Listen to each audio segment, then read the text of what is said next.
Welcome back, everybody. Epicenter, Qualifier, Southeast Asia Division, TNC versus Mineski. Game number 2, Mineski, 1 game up. A big strategy win, we could say, for game number 1, right? You said they were pretty outdrafted, Mineski.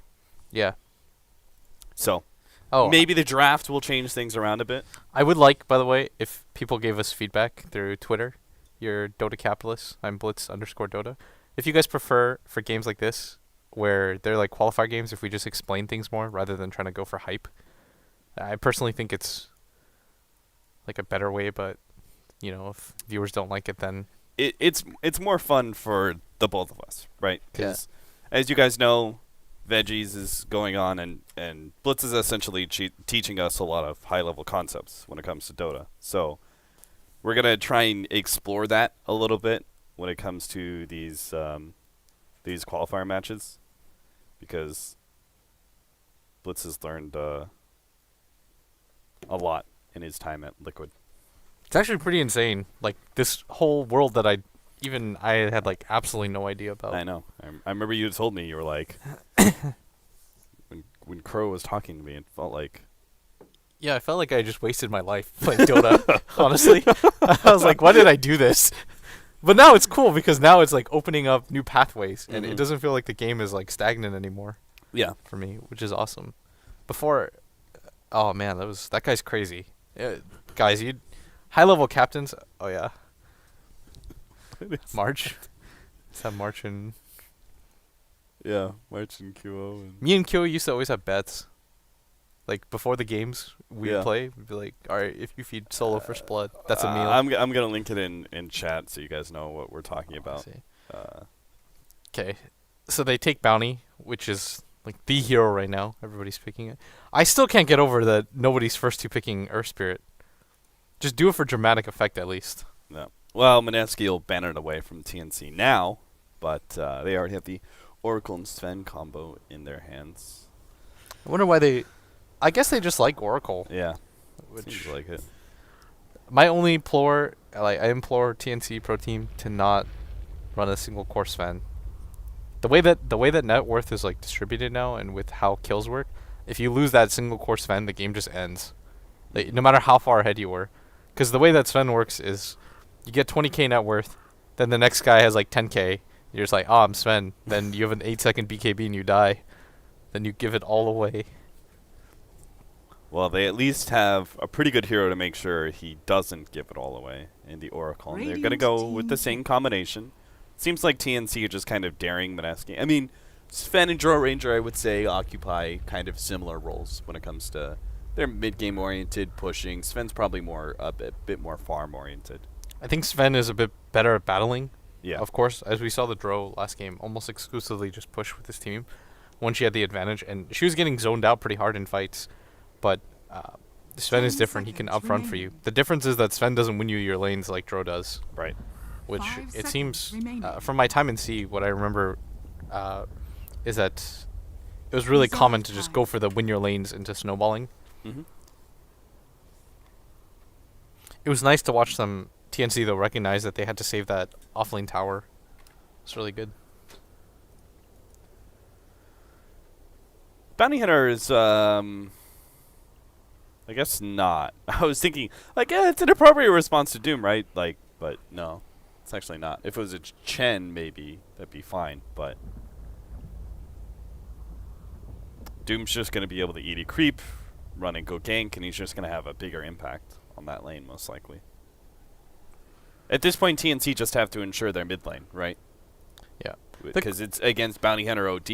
It's hard, though, because the thing about Bounty that makes it really difficult to play against is that you devote so many resources to a 4 position. Mm-hmm. Like, even Doom you won't do that much against. Doom's hard to kill and kind of annoying, but Bounty Hunter, you're going to constantly have sentries because you don't want to get caught out in a fight, just get 4-man tracked, and then the game just becomes like a 1k net worth swing or anything like that. I think that part's pretty hard. Oh. What do you think are good ways to... I mean, Mineski probably just go late game now, right? Mineski? You don't want to go too late game, though. Because if you go too late game and you go super greedy, it usually never works out. You have to, like, find this balance where you can still fight. Okay, so more, let's say more mid-game oriented, but not going for push, right? You can't. I feel like it very clearly showed Mineski just aren't good enough to deal with the Doom, and the way he was able to respond to their attempts at pushing. For sure, they're gonna take the Witch Doctor again, which I kind of disagree with, because you saw in last game how little impact it had. I sort of think you need one wave clear on your team against TNC. That'd be really helpful. Also, they still have no way of fighting around Roshan Pit. What would you have liked to seen, wave clear wise? Maybe even Phoenix or something. We talked about this though. Phoenix, I'm not a big fan of without the other support having a disable. 5 seconds remaining. Yeah, it'd be really greedy to pick Bounty plus. What about Wyvern? Witch Doctor just kind of feels underwhelming though. Yeah. What about Wyvern? Radiant team picked. Wyvern sounds okay, but I think I really like Wyvern against like mass summons or necro books or something. Yeah, where Winter's Curse is really powerful. Yeah. Spectre. Okay, so this is, you're right. As soon as we recognized the Bounty OD, it was going to be late game. But 10 seconds Spectre is not really. Spectre is one of the better carries because she does it all. She provides mid-game fights, as we saw when MVP was using it at Dota Pit. She provides almost unquestioned late game. But don't they have to have like a super aggressive offlaner now? Because they have these kind of like static. Like I don't see them guaranteed winning team fights right now. Like OD can be hit or miss, right? If he's initiated on, he can do nothing. Bounty Hunter makes the team fights. Maybe he scouts things out, and team makes it so the team fights are a lot better when you win them. But he doesn't guarantee that you win the fights. Nor does Witch Doctor. Yeah. What kind of offlaner guarantees that though? Bat Rider? Gotta look at it. That's Jakiro mid, right? Yeah, I don't know. Kind of cool. Yeah, I guess so. We saw Complexity toy around with it. Bat sounds okay, because then you could insta lasso into getting control, and it's pretty. So play the pick-off style rather than win team fights. It's okay on Radiant. And it's good for Roshan fights, because remember we were talking about they need. I think TNC can go for early Rosh, and Mineski needs some way to counter that. So, all of a sudden, a pretty heavy push lineup comes out from TNC with their 4 and 5 picks. Oh, Bat gets even better. I think Bat owns Enchantress. Yeah. Oh, Bat's banned. We're tards. We are. That was the 1-2. Man, I never there's seen no it in first offlaners left. Yeah, there's actually like none. That's why they had to go for Enchantress. 10 seconds remaining. You can't pick something that farms. You would almost auto lose. People are going to be sad at us now that we didn't see the Bat ban. But I honestly just don't expect Bat to be banned anymore. Reserve time. 5 seconds How do they not? I don't know. How do they not pick their offlaner? Oh, Tidehunter. Oh, okay. That was obvious. Yeah, Tidehunter was obvious. Yeah. It's just hard for us to see these picks because we don't have a hero pool to look at. I'm so bad at that. Yeah, me too. Actually, you know who's really good at tough. Being able to do it? Bulba. Like because he knows the heroes really well. But for me, I still need the reference point. I mean, Bulba just is a savant, all things Dota, so that Really doesn't is. surprise me. Congrats to him on his spot on EG. Yeah. What do you think about that, by the way? Give me your realistic expectations. Do you think they are able to be as successful as the old EG? I hope they are, because it'd be funny. Mhm. It'd be so funny for me. So I don't know if I should reveal this, but we have this chat. It's me, Artur, EGM, and Bulba. We just make fun of each other constantly. And as soon as any alliance or secret lose to EG, I'm just gonna spam Bulba's face in that chat, like just pictures of Bulba nonstop. I cannot wait. I think they're gonna be pretty good though. I think AY as a carry it's a pretty cool concept. Yeah. Because I know Fear doesn't really want to switch positions. And that might help out with some of the communication issues that they said they had before with AUI. Yeah, because in this meta, it's not really necessary for your carry to be super active. Yeah. All your carry has to let you know is, I can fight, I can't fight. Right. For anybody that wants to know, from my observations from when I was at Liquid's bootcamp, what it really comes down to is, like, at some point, as a carry, you're going to know best when you can fight and take fights. Mm-hmm. And that's when you want to let your team know, like, oh, I feel like I can win this fight for us. I feel like it can't. Feels like the mid lane has become more strategic and the safe lane has become more like mechanical almost. Yeah. Like in that sort of like For this the patch. players who are like super 30 mechanical and seconds just to don't need to think about strategy too much. Now it seems like the safe lane carry is more that position. That's why we were able to see Artur go to the safe lane. Like, he just kind of switched because of the patch, but it's the same kind of with the mid lane right now. It might not be because before it was the farming one, right? Yeah. But for now, anyways, it's the one where you have to communicate the most. I think with, for example, your 2 supports. What do you think? The battle begins. It was kind of cool move. Jesse Vash TPing out, scouting the rotation really early. I'm just not sure about this ward. I guess it's just a ward that's unlikely to be countered. Yeah, it's pretty okay for just spotting general rotations by the Enchantress. Do you Did think they it ward blocks out their own thing? Do you think it blocks out the hard camp? It probably does. Yeah. And maybe that's why he put it. It serves a good purpose too. Yeah. This Enchantress though, Sam H. It was the Nature's Prophet last game, right? Yeah. Definitely was. I'll never forget that name now. Sam H. What a god. Oh, this is kind of bad. Yeah. He didn't block the range creep. bo3 should get a lot out of this lane. It's really hard for Sven to do anything against the Tide. Because you can't commit the stun. It doesn't do anything. Yeah. And Oracle is actually not very good versus Tide Hunter either. Yeah. Just because the natural tankiness of the hero doesn't man. lend you to being able to zone him. Oracle went for the pull to try to stack this camp, but was unable to. Unfortunate. Now the lane is pushing in, and you've got a Tide Hunter who got a free level 2. The Bounty Hunter, I like what Jesse Vash is doing, by the way. He's securing the safe lane for his team because he realizes that going mid won't accomplish as much as he wants it to. In a way, though, I would say that securing the safe lane would be better if you were sitting on the Enchantress. Like, if they'd blocked out this camp. I sort of agree. I think he does need to be down here, but I don't think he's being super efficient. Yeah. But I think the idea is, in concept, is correct. They're going to try and go on Jesse here. They drop the counter ward inside of the trees and are going to be able to have a bit of vision, but not enough to finish him off. Fortunately, the cast came in from Jules, and it seems like that bit of a slow from the dagger. Still, though, the damage is already done. TNC are going to win this duel off lane. Yeah, they're pressuring the Spectre really hard and making it hard for him to CS. The good news, though, is that, again, we talked about it, like, Tide is really happy in this lane. Oh, yeah, just they can't do anything against him. Like, Tide Hunter is not an ideal... a lot of times it's hard to run him just because he gets zoned out really easily. But I really like that Mineski have realized with the picks that TNC have that this is really greedy. They can take advantage of this. That's why, for example, you saw... what was that team? Secret run Lion a lot in dual lanes because Lion has, as a support, at level 3 has one of the highest kill potentials in the game. Oh, Jesus, Ben-Hur made a bit of a mistake trying to challenge the Jakiro there. Don't ever fight the Jakiro, man. Yeah, this is nice, though. Was it you they were talking about? Oh, they're actually going to go for the dive here, and they will be able to land it, too. The Centaur Conqueror lands, and Ben-Hur dies to the Doom. Easy kill. Was it you who were talking about? Maybe it was someone else. The best way to deal with OD is... I think it was Swindles, actually, at Dota Pit. He said that it's really important for you to be able to have heroes that messes with OD's attack speed. Oh, I guess, yeah. I didn't say that. Yeah, that's a good point, though. I like that. So, like, the Jakiro mid.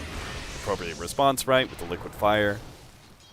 Because I remember a team was, like, drafting. They drafted, like, a bunch of attack speed slow. I can't remember. Like, Enchantress was one of them, right? OD just can't really right-click her.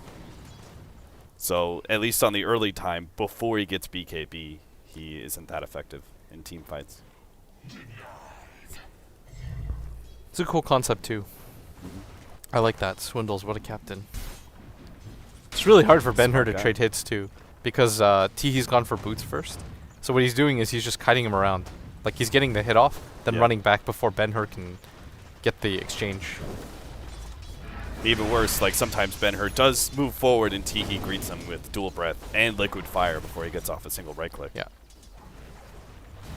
This lane, I think, so that's still okay for OD. Because OD should still be able to get his own farm. Yeah. It's a 66 attack speed slow when he hits him with both. Oh, right now. It's rough. Okay, so at top, Tide's just Free farming. Yeah, you notice that the Sven isn't even bothering throwing out the stun. It's like, what does this do? Yeah. That's an 800 HP Tide Hunter that has arcanes already. Oh man, this Oracle is doesn't even have Fate's Edict yet, so he can't even efficiently heal Raven. Yeah. I don't think this is... Look at his right clicks do nothing. 53 damage, Kraken Shell absorbs 24. Okay, what... Half of his damage is gone. I think what actually has to happen is they have to rotate somebody up here. Because there's no way that you can allow your Sven to get underfarmed in this game. Jesse's going for the courier. Knows the timing. Will get the one hit. Can he get the second one? Just barely. He may end up dying to the Doom, though. He used the last bit of his invis. Oh, he gets away. Scorched Earth, not going to be able to run him down. Well played. It's fortuitous timing. Really hurts the Jakiro, too. So when I was learning Bounty Hunter, Yeah. I just followed Febby a bunch. And Febby, you could tell, he's got the timings down when it comes to courier rotations. Yeah. I remember you told me it was random, or like you felt like it was just fortuitous. Sometimes, yeah. I would watch the replays, and I feel like it happens for him way too often. Yeah. For it to be just like random luck. Yeah. I almost just feel like he kind of knows, like, oh, this is when this happens. This guy's waiting for this item.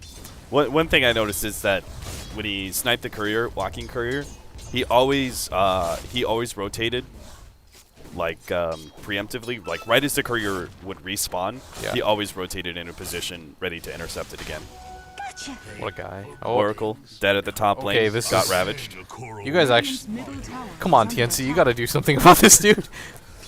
Bocarino, this just feels like a pub game for him. And the trade-off is that TNC thought that their offlane was gonna get a lot more than this and zone out the Spectre. But the Spectre, for the most part, is done okay, and Yeah, he's 43 and 10. That's actually amazing. yeah, that's good job. AU is actually going to go down now with the Maledict. Oh, man. Striking him down. A good casket bounce to the Doom twice really helped that one out. But now that's going to get our Spectre level 6. This is... Okay, so Mineski right now are in full control. That even if their mid laner dies, it doesn't matter because your Spectre is going to be a Spectre, and he's getting a lot more farm than he should have. TNC was hoping that as a result, they'd be able to trade. And a lot of this comes down to Jesse Vash actually securing the safe lane for his team. It's really easy for bounty hunters to simply just sit on mid and never rotate. Mhm. But it's important that you secure your safe lane at all times. Look at the difference it's making for them. Now he's going to rotate into the enemy jungle, spots out the Doom, but I think he wants to go top and help the Tidehunter get another kill. Tide's already got a mech almost 600 gold away. That's kind of interesting, him for level 2 of Shadow Walk, Dire's top tower is under attack. Yeah, it is. rather than the Shuriken. Oh. Anybody can die here. Run away from Booker. He's so crazy. Level 4 Anchor Smash. No melees can fight him. Yeah. He's going to have a Radiant's mech so bottom quickly. tower is under attack. I think the timing of it is supposed to come around like 13 minutes. Like 14 minutes. He is going to beat that by a lot. He hasn't even had to go to the jungle. No Iron Talon for this guy. He's got that casual ring of protection that you know he wanted to turn it into. Yeah. He's like, no, it's okay. I just runs at them. Jesse shows up. They're going to go on the Doom here. Bocarino doesn't have Ravage, so they can't quite get him until up the Spectre. Forgot about that guy. Still going to be able to get the dagger. Raven knows he's not escaping, so he turns around, just tries to dish out damage. But, of course, Bocarino takes half that damage away with the Anchor Smash. Makes it pretty easy. Mid lane. They have to abuse this OD if they're going to do Yeah. anything. They're getting too far behind in lanes. Tihi's been doing all right, but it definitely has not been enough so far. They've used the imprisonment. This is the perfect time to use the purge now. Try and run him down with the Doom. Get the Infernal Blade. The Centaur conquers. Oh, no, that was so greedy. Oh, if he had just hit the slow, he could have followed up, but now he's going to die. I don't even think that ulti was 100% necessary. No. It looked like the tower was just straight up going to kill. Man, he really should have just... He could have set it up, too. Mm-hmm. The radius on the Warthog is so small. Whoa, Ben-Hur, that was super greedy. Oh, boy. 4 HP. Yeah. Yeah, I have no idea why he felt the need to imprison Tihi like that. Dire's top tower is under attack. Greediness begets greediness, I guess. Okay, what you have to do if you're Jesse Vash is ward this ancient camp, and then the game is more or less secured for you. There's no recovery for Sven. The Sven is so far behind. Spectre is a hero that is not meant to be ahead by any means. The fact that he's this far ahead at this phase of the game is quite a bad sign. It's actually Sven that's supposed to be at this position. You could see what Jesse did too. He double warded it. This ward blocks out the ancient camp. Oh, it's really smart. Yeah, so very unlikely to be countered. I mean, strategically, it looks like they're gonna go 1-1. Shard comes out. They're gonna try and blow up Sam H here. Everyone trying to just right click once, and that'll be enough. Dire's middle tower is under Yeah, they attack. still have Ravage too. They can just go for it. TNC was meant to be pressuring here with the type of lineup that they had. Dire's bottom They tower could have hit, is under if attack. everything went well, then they hit a sick timing with their Sven. But he's now forced into a position where he's got to pop God Strength for a double stack. Really seemed like that Tidehunter screwed them. Dire's bottom Tidehunter tower last is pick under by attack. Mineski. It's perfect. Oh, it was really good. They banned out like every other offlaner, and they're just like, oh, this is the perfect one. What was the other one they banned? Oh, they're actually going to go for Raven here. I didn't expect this, but it looks like they should be able to get the kill. The Shuriken comes out. Oh, Raven doesn't even know who to stun. Dire's bottom tower is Gets under nothing attack. out in the process. Dire's Ben Hur was bottom showing tower himself has pretty fallen. aggressively at the top lane. Let's force back one hero and force some rotations in the process. I think right now, TNC, they've got to go for something somewhat drastic. I guess they have Doom that they think they can fall back on, but everything's getting far behind. Jakiro is cool Dire's as a middle hero, tower but is under attack. it just If you don't actually win the first 15 minutes Yeah. of the game with the core Jakiro, you Kinda feels probably pointless. lost. Yeah. because you've got an OD who's one of the best late gamers in Dota. Radiant's top They've got so many late game heroes on Mineski. tower. I don't think they Dire's middle anticipated tower is having under owned this laning phase so hard, and they've got track. Yeah. The rich get richer. It's already 5k gold lead at 11 minutes. attack. Dire's structure This is without. TP in. Aggressive one here from AU is going to be able to lead with the Doom onto bo3. Has to make sure that the Ravage doesn't come into play, but they're not catching anything besides the Bounty Hunter.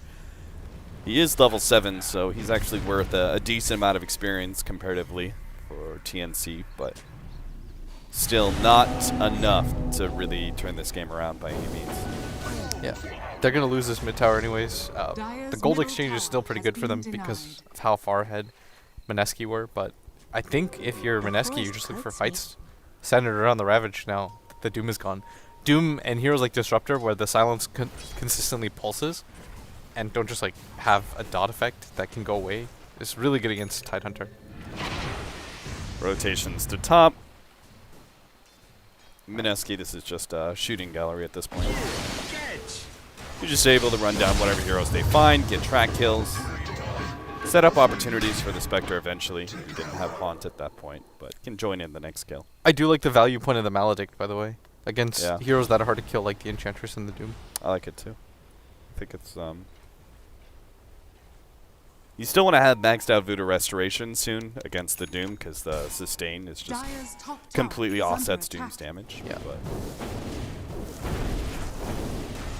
in the meantime, man, this is so weird. Dire's top tower has fallen. Agreed. Seeing the red Radiant's target, middle tower is red under target of attack. Doom. Raven going for a push. Raging Potato actually misses the dagger. Still going to try and run him down, though. They've got the cask. AU sitting on the side, but he doesn't really have anything here besides Scorched Earth. They're going to turn around and try and go for the quick kill on Raging Potato, but it's just not going to be fast enough as a Ravage comes in, stops that one in its tracks, and they end up getting both kills. Dire's Mineski top tower is striking back under hard attack. here on game number 2, as hard as TNC did in game 1. In some ways harder, Radiant's bottom Yeah. tower has because I think fallen. Mineski are just like, oh, this is Top a tower lot is easier under than we attack. expected. Their Spectre's getting massive. Bocarino is just kind of doing Tide things. Seems like a total strategy win again. Yeah, it's just kind of an outpick. Well, I think they could have played better, TNC. Like, they could have made that Dire's bottom top lane work tower for them is more, under but attack. it Yeah. just didn't. If that bottom lane works out for them, then it's not as bad that your Sven is getting shut down because he has a much easier way of coming back into the game than a Spectre. Because the Spectre relies heavily on the laning phase working out for him. Mm-hmm. This is an ideal Spectre game now for Raging Potato. He's one of my favorite players at Frankfurt.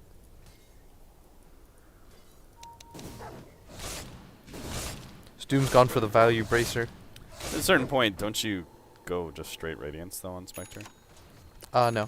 Really? I think I asked, I can't remember who I asked about this at Dota Pit, but they think instead of going for the Radiance, the power spike is so good for both the Manta and then the Diffusal.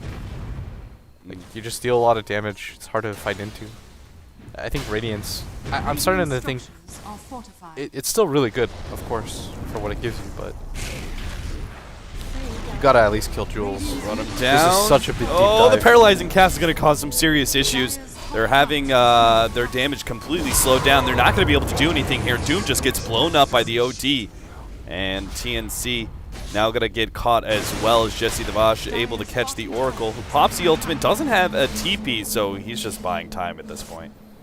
He's gonna get hit 10,000 times. There we go.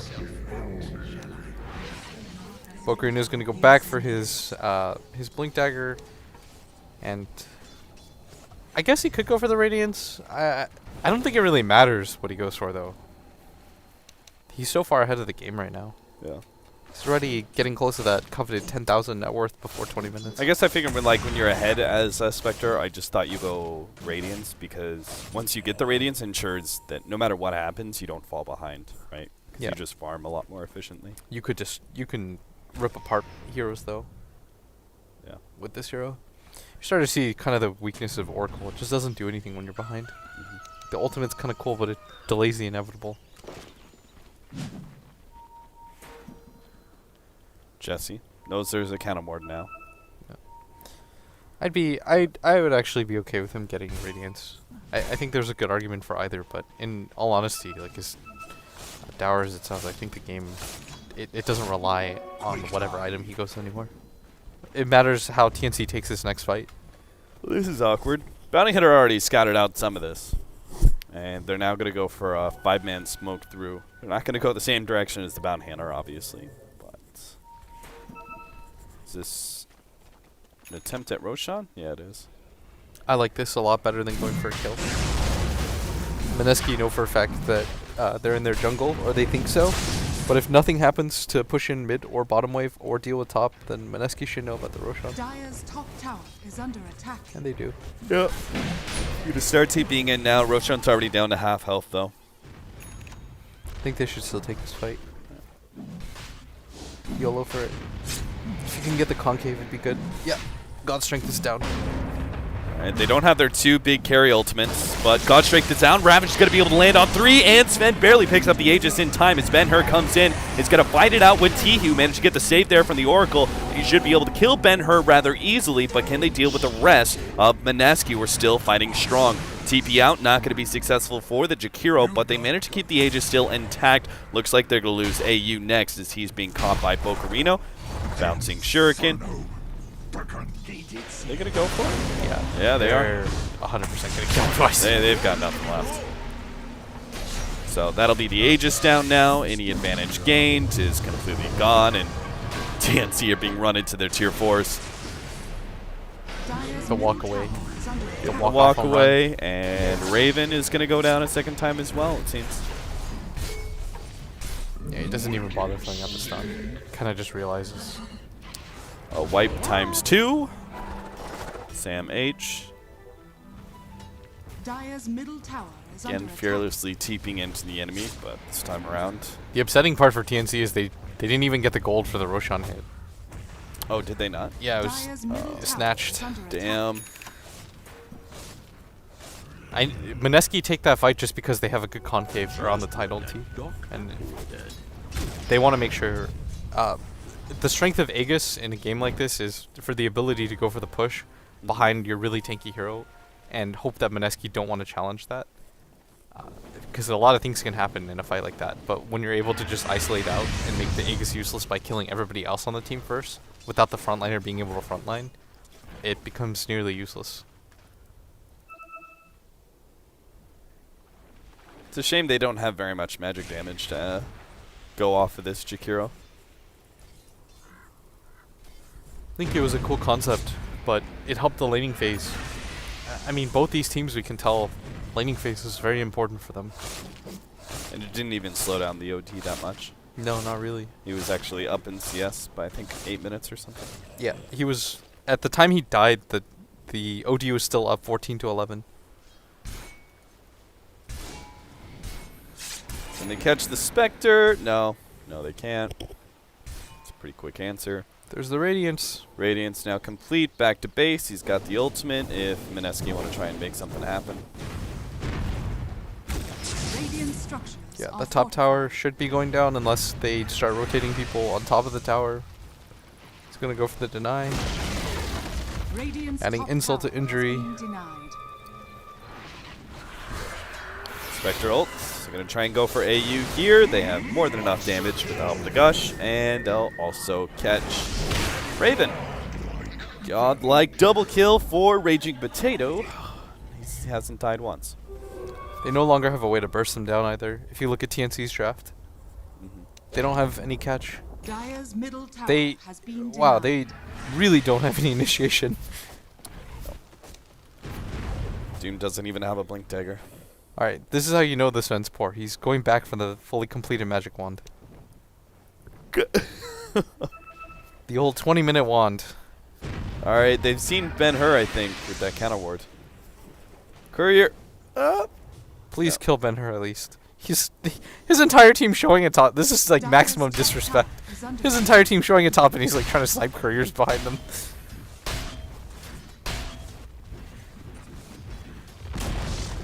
They're just gonna Dire's keep top going, I think. tower has fallen. Go mid. There's not really much to stay from a strategic ass point anymore, right? Yeah. Just TMC, wait for a mistake. It's what it boils down to. In games like this, TNC's like, let's just hope you guys get overconfident and dive into our base. And Mineski just Pull a has to think. Sam H and Yeah. go tier 4s. If everybody from Mineski does dive into their base like twice, I could see a way for TNC to come back into this game pretty easily. I said pretty easily, like that was something that would happen. 20 minutes in, you're 15k ahead with the Spectre on your team. Dire's Yeah. top tower Feels good, is man. under attack. Sven is level 9 and Alright, he's YOLO got a smoke. wand. The bounty hunter is so rich he's got an orchid. Really? Wow. I don't even know why. I mean, he can't go mech. That was one thing. I was like, when I have a mech carrier on my team as bounty hunter, I'm just like, what do I even do? Get it, I don't know, get a Lotus Orb against Doom. Yeah. Isn't that the item? I'm pretty sure it is. Yeah. I mean, that's the thing. It's usually Lotus Orb, but it's just like, it feels kind of weird going Lotus Orb like as your first item. Yeah, I know. Because normally you go like Arcane's, Mech, Guardian Greaves, Blink Dagger, and then Lotus Orb. It is awkward. It just doesn't feel right. Yeah. That hero just doesn't benefit off of Alright. most. TNC, I kind of like this Wow, move. They're utility saying we're not going to just lose in our bases. We're going to take the fight to you. And Mineski are like, no. They're just like, that's not going to They- happen. They will not go down without a fight. Everybody from Mineski's just hiding. Unfortunately. This is so good by Mineski, though, that they're hiding under there like that as a Yeah. group. Oh my god, now they're going to counter smoke and move forward straight into TNC. Oh, They're going to pop boy. the Spectre ultimate for the Vision, start seeing some of these heroes. Oracle's the first target. He will be able to complete his TP. Doom quickly falls shortly thereafter. And Ben-Hur is just looking for extra kills. He's got to blink up They are in gonna- 7 seconds. Nope. All right, so now Mineski. Dire's I know it bottom sounds like tower is anticlimactic, under but attack. it's the position that TNC are in. They don't have enough cores. They've ran the fabled single core Sven. Can't do it. Oh, that OD. They're just diving tier 2s, tier 3s. Don't even care. Dire's So, bottom tower is what was under the attack. answer? Was it Death Prophet, right? Is that what you said? I think DP does okay against OD. He can trade hits, and I think the bigger issue is just that the bottom lane did too little. Dire's Yeah. I don't even think the bottom mid lane tower was the has problem. fallen. I think the bottom lane was. Because then, as a result, they couldn't do anything about top. Caused a lot of issues. Like, Bocarino just kind of did whatever he wanted this game. He had a good time. Sam H, gonna be ravaged. CPN from Raven, who was farming up neutrals earlier. Dire's bottom He's tower finally gonna show himself. not much he's really going to be able to do here. Dire structures are fortified. Well, that's a pretty good ice path. Ultimate to follow up, but again, they just have no control over these heroes to make sure they actually stay down. AU is going to die to the OD. Last couple right clicks finishing him off. And Spokuino. I think Mineski just forgot about objectives. They're just Dire's bottom diving tower nonstop is now. under attack. That was a cool trick. They're getting track kills. They're breaking TNC's spirit. That's what they're doing. It's a good move. They got to focus on the, you know, the full best of 3 strategy. Yeah. Just start climbing. Okay, that's a 10-0 Spectre who... So many heroes were untouched in this game. That Tidehunter's 4-0 and 20. Is it like a 12-minute mech? No, it's faster than that. Give him some credit here. It was like 9-minute Arcane's mech. Anyway, very one-sided game number 1 for